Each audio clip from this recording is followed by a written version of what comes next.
अस्सलाम वालेकुम। SM news के साथ मैं हूं अहमद नदीम।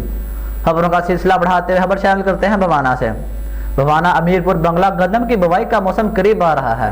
वैसे ही गंदम और बीज की कीमतों में बेतहाशा इजाफा हो गया है और DAP खाद नायाब हो गई है, जबकि महकमा ज़राअत खाद और बीज की कीमतों को कंट्रोल करने और फराहमी को यकीनी बनाने में नाकाम दिखाई दे रही है।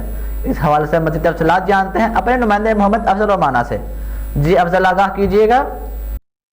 जी बिल्कुल, बवाना अमीनपुर बंगला गंदम की बुआई करीब आ रही है। वैसे ही खाद और बीज किसानों की पहुंच से दूर होते जा रहे हैं। महकमा ज़राअत किसानों को खाद और बीज के सस्ते दामों फराहमी यकीनी बनाने में नाकाम दिखाई देते हैं। इसी हवाले से किसानों का कहना है कि पाकिस्तान एक ज़राई मुल्क है और यहाँ ज़राअत के लिए किसी किस्म की पॉलिसी नहीं बनाई जाती। हुकूमत ने किसानों के घरों से ज़बरदस्ती 1400 रुपये फी मन के हिसाब से गंदम उठाई है। अब बुआई के वक्त इसी गंदम की कीमत 4000 रुपये फी मन तक पहुंच गई है, जबकि DAP खाद मार्केट में दस्तियाब नहीं। अगर कहीं से मिल भी जाती है तो 4500 रुपया फी बोरी है, जिससे गंदम की बुआई में ताखीर का खदशा है। किसानों ने हुकूमत से मुतालबा किया है कि अगर वो चाहते हैं कि मुल्क गंदम की पैदावार में खुद कफील हो तो किसानों को सस्ते दामों खाद और बीज की फराहमी यकीनी बनाएं।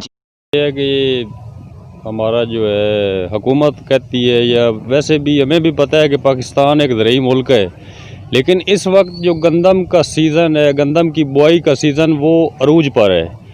इस वक्त हमें चाहिए DAP खाद और गंदम का बीज, जो हमसे तो इन्होंने ज़बरदस्ती घर से 1400 रुपये मन में उठाई थी, लेकिन अब वो बाज़ार में 4000 रुपये फी मन अवेलेबल है। और जो DAP है खसूसन वो तो मिल नहीं रही। अगर वो मिल भी जाए कहीं से तो वो कहते हैं जी ब्लैक में आ रही है, ब्लैक में तो फिर इसका 4500 रुपये रेट है फी बोरी का।